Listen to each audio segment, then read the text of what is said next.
Why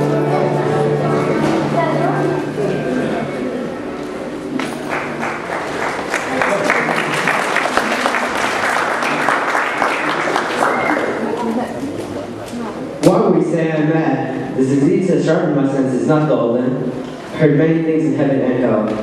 How am I mad? Hearken and observe how calmly I tell the whole story. It is impossible to say how the idea first entered my mind, but once convinced, it haunted me day and night. Passion there was none. I loved the old man, but I think it was his eye. Yes, it was this. One of his eyes resembled that of a vulture. I pale blue out with the film over it. Whenever it fell upon me, my blood ran cold. So I made up my mind to take the life of the old man, and thus rid myself of the eye forever. Now he fancies me mad, but wait, you should have seen me, with caution, with that foresight, with what dissimulation. During the whole week before I killed him, I turned the latch of the door and opened it oh so gently. When I made an opening so sufficient with my head, no light shone out. It took me an hour to place my whole head within the openings, just so far that I could see him lie upon his bed. I undid it just so much that a single thin ray fell upon the vulture eye. I did this for 7 long nights, but I found the eye always closed, and so it was impossible to do the work. But on the 8th night, my thumb slipped upon the tin fastening. The old man sprang up from his bed, crying out, "Who's there?" I kept quiet, still, and said nothing. For a whole hour I did not move. I did not hear him lie down. When I had waited a long time, I resolved to open a little crevice in the lantern.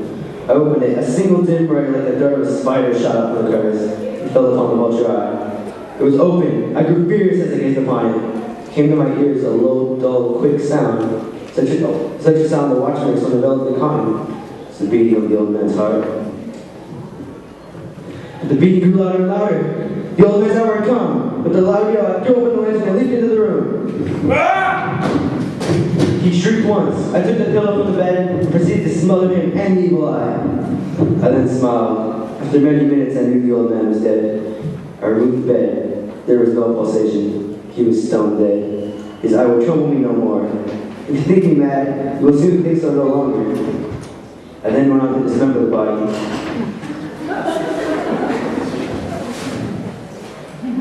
First the legs, then the arms,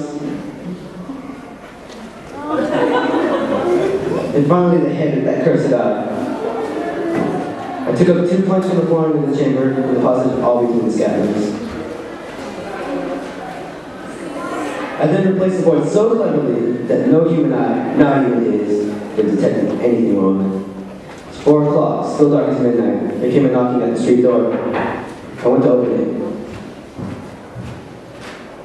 There entered a man that introduced himself as an officer of the police. Call me first. Who's going to call play? Please. Suspicion of foul play had been aroused. I smiled, for what did I fear? I bade the gentleman welcome. I told him the shriek was my own in the dream. The old man was absent in the country. I took him all over the house. He searched, but found nothing. In my confidence, I offered him a seat. In the audacity of my triumph, I placed my own seat upon the net beneath which the corpse of the victim. They were satisfied. After chatting, I felt myself pale and wished them gone. I fancied a ringing in my ear. The ringing became more distinct until I found the noise was not in my ears. It was a dull, quick sound. Much such a sound the watch makes when enveloped in cotton. I gasped for breath. The officer heard not. I talked quickly, the noise steadily increased. Why would he not be gone? I paced the floor to and fro, yet the noise steadily increased. Oh God, what could I do? I foamed. I raved, I swore.